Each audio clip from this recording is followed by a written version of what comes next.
Hey guys, and welcome to another episode. I got something super exciting for you. So I mentioned a while ago that I was saving up a little bit of money for something that I'm gonna be doing with the 240. Those things, they finally came in, and there was one person that called out and he knew exactly, I don't know how, but he knew exactly what I was going to get. So he guessed it that I was getting different wheels and tires for the 240, and I am. It's awesome. I'm super pumped about it because these wheels and tires, they are awesome. There's still lots of life left on these tires. Here's the thing though.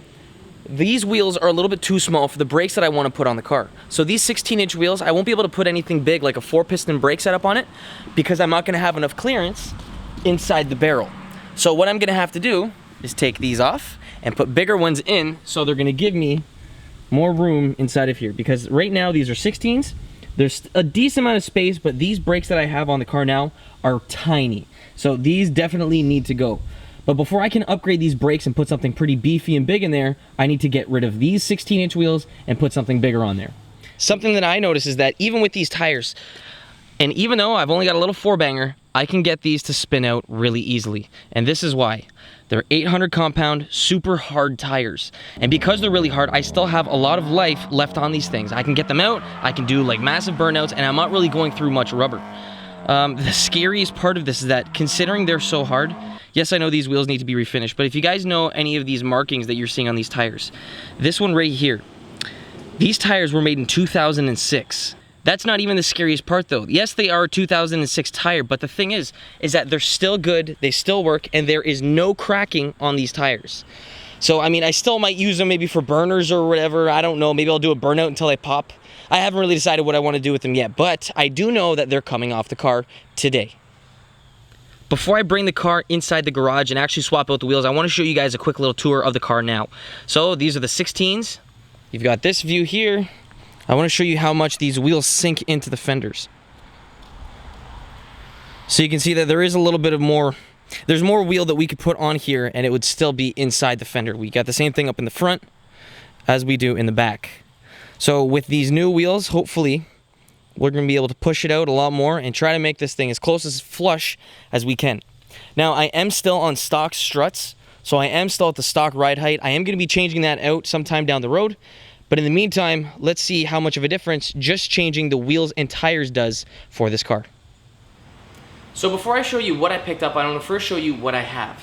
So these are the stock wheels that came on these Nissan 240s. They're a 16 by 6.5 inch wheel. They're pretty light, but that's only because they're very small. They are made out of aluminum, so that's a good thing, as opposed to like a set of steel wheels. But because they're a small wheel, because they're not really wide, you can't exactly put a very wide tire on here. Now realistically, I'm not exactly looking for a super wide tire, especially for a car that I want to slide out. So what I do want though, is a wheel that is bigger in overall diameter. I want to get rid of this huge chunky sidewall that is a 55 profile that is not really good. So whenever you're in the car with these wheels, if you wanted to get it sideways, the sidewall is going to flex before the car is going to want to actually rotate or break traction. So instead of a 16-inch wheel that I have right here, I picked up a set of 18s. I'm going to roll this one out of the way and show you this guy. So I've got a set of VMR V701. These things are sweet, they're aluminum. Now what's really nice about a wheel like this is that because I'm ordering this from the company, I ordered this and I got the center bore to match the bore on the car. So typically whenever you buy a set of aftermarket wheels, the center bore on the wheel is usually really big so it can accommodate many different car companies.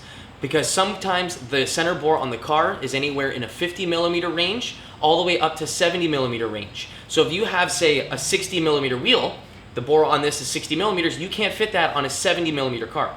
So what they typically do is they make them oversized, and then you need to run with a set of hub-centric rings. And you throw those in the back of here, and you get it so that the wheel is centered on the bore of the car. Now because I bought these new and I got these from the company, I got this to be custom machined to the proper size of the car. So there's no hub-centric rings that I'm going to need. This is pretty much only good for Nissans. Now that is kind of limiting me. You might be thinking to yourself, okay, that kind of limits you when you go down the road and you want to sell your wheels, but that's not exactly what I'm looking for. You can order them with a regular big center bore, or you can also get them machined. I chose to go machined so I didn't have to run these whatsoever, but it's entirely up to you. This company has both options, and they also have many different wheels that you can choose from. The reason why I went with this setup is because of the face. So what is so special about this face? See these spokes, see how they come pretty much right up to the edge of the wheel? They come out very far. What's nice about this is that this is going to allow me to put a very big brake behind the wheel, and it's not going to interfere with the inside part of the spokes. So this is an 18 by 8.5 plus 35 wheel. I got these finished in gunmetal gray, and it looks really nice. Like, I don't know if the camera's really picking it up, but the gloss that's coming off from these wheels is super sick. So these wheels, I got a set of 4 of them, so I'm running a square setup. What's nice about this is that I can run the front wheels on the back and the back wheels on the front. I can rotate them, so when I wear down the backs, I can switch those and toss them up front. Now, what about tires? What tires did I get? I went with a set of 225/40 R18 summer tires / all-season tires. I went on Amazon and I tried to find the hardest set of tires in this size. These are a 500 compound as opposed to the 800s that I had in this size. So when the car is in grip, it's going to have a decent amount of grip, but when I want it to slide, the sidewall is not going to be flexing and compressing beforehand. When I want to have grip, it will have decent channeling, I'll have awesome contact with the road, but what's nice about these two is that because the side profile is so small, what's nice is that there's not going to be really too much flex on here. So what's going to happen is that when I go to push the car and try to get it out, I'm not going to be fighting that sidewall to get this to break traction. So, yeah, guys, that's pretty much it. I'm going to throw these things on the car, and we're going to see how this looks. So installing wheels isn't that difficult. You guys know the gist of it. So I'm just going to throw my wheels on the hub. But the difference between these aftermarket wheels and my stock ones is that I need to run a different set of lug nuts. If you're going with a set of aftermarket wheels, typically the inside part, the seat, as to where you put your lug nut, is a different shape as your stock wheels. So what you're going to have to do is find a different set of lug nuts. Now I bought a set of tuner lug nuts.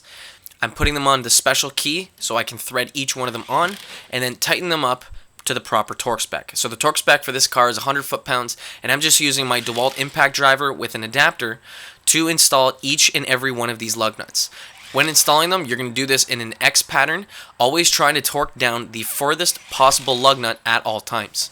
Once you have all of them done, you can move on to your next wheel. Before I mount all the wheels up, I want to see if there's a difference in weight between my stock 16-inch wheels and these aftermarket 18-inch ones. So these are first up right here, my stock 16s with the tires. These are 205 tires, and the total weight of these comes to about 44 pounds. Taking a look at the aftermarket ones, these are an 18 by 8.5, so they're not only bigger diameter and width, but I also have more rubber. The weight for these is a little bit more, coming in at about 47 pounds. Considering the wheel and tire that we're switching from and going to is a lot larger, it's going up 2 wheel sizes, it's an extra 2 inches wider in width, and we also have more rubber. Considering that all equates to 3 pounds difference per corner, I'm very content with that. Going from 205s to 225s and going from a set of 16s to 18s, I'm not going to complain about this at all.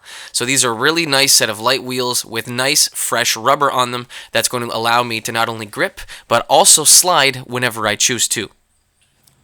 Now that I've done weighing the wheels, I'm going to grab my torque wrench and tighten up each one of my tuner lug nuts with the appropriate key to 100 foot-pounds. That's the torque spec for my car, and once that's properly torqued on there, the wheel is going to be properly aligned and mounted on the car. Last but not least, remove your valve cap and grab a tire inflator to properly inflate each one of your wheels and tires to the proper spec. So for my car, I have to inflate them to 32 psi. Once I have it set, the car is good to go. So this is so exciting, guys. I've got the car outside. You guys ready to see this? Look at that fitment. Fitment's so much better than what it was. So this is still on stock ride height. This looks a lot better than how it did. I really want to see what it's going to look like once I lower the car, because my main concern that I have right now is the ride height.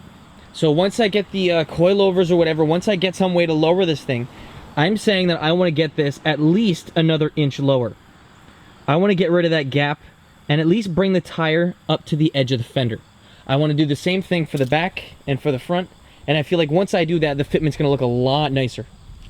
Worst comes to it, if I have to run a little bit of a spacer, that's not a big deal, but in the meantime, the wheels are in.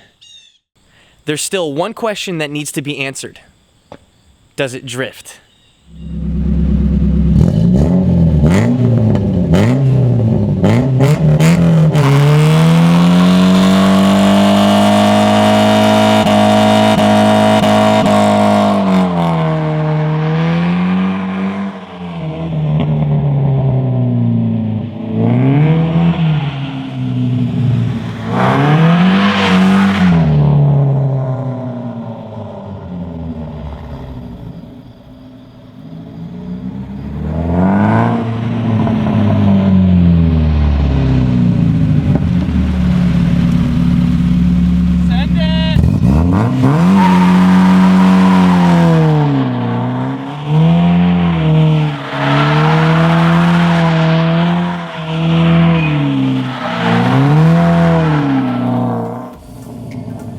Well, I guess that answers that question. These tires, they work, they do the trick, they slip, they do grip pretty well. I'd say even better than the ones that I did have.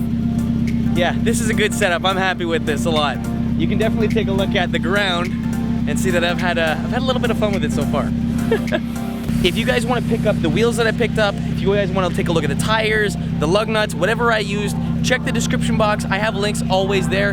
You guys can find all that information there. Thanks for watching, guys. If you have any questions, post them down in the comment section below, and I'd be more than happy to help. Again, guys, thanks for watching. I'll catch you in the next one. Peace.